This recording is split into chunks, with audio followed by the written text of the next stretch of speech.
আরজিকর মামলায় আরও তদন্ত চেয়ে কলকাতা হাইকোর্টের দ্বারস্থ হয়েছিল নির্যাতিতার পরিবার, কিন্তু মামলাটি সুপ্রিম কোর্টে বিচারাধীন থাকায় ওই সময়ে পরিবারের আর্জি শুনতেই চায়নি হাইকোর্ট। সোমবার শীর্ষ আদালত জানিয়ে দিয়েছে, পরিবার আবেদন জানালে তা শুনতে পারবে হাইকোর্ট। হাইকোর্টে ওই আর্জি শুনতে কোনো বাধা নেই বলে জানান সুপ্রিম কোর্টের প্রধান বিচারপতি সঞ্জীব খান্না। সোমবার প্রধান বিচারপতির নেতৃত্বাধীন বেঞ্চে ছিলেন বিচারপতি জয়মাল্য বাগচিও। তরুণী চিকিৎসককে ধর্ষণ এবং খুনের মামলায় সিবিআই তদন্ত নিয়ে অসন্তোষ প্রকাশ করেছিল পরিবার। তাদের বক্তব্য, অনেক রহস্যের উদ্ঘাটন হয়নি সিবিআই তদন্তে, তাই পরিবারের সদস্যরা চাইছেন মামলায় আরও তদন্ত করে দেখুক ওই কেন্দ্রীয় তদন্তকারী সংস্থা। শিয়ালদহ আদালত আরজিকরে ধর্ষণ খুনের মামলায় রায় দেওয়ার আগে কলকাতা হাইকোর্টে এই বিষয়ে আবেদন করেছিলেন নির্যাতিতার বাবা মা।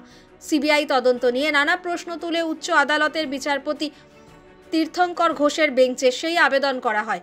যদিও বিচারপতি ঘোষ সেই সময় নির্যাতিতার পরিবারের ওই আবেদন শুনতে চাননি। বিচারপতি ঘোষ জানিয়েছিলেন, শীর্ষ আদালতের অনুমতি ছাড়া শুনানি সম্ভব নয়। সেই মতো শীর্ষ আদালতের দ্বারস্থ হয়েছিল পরিবার।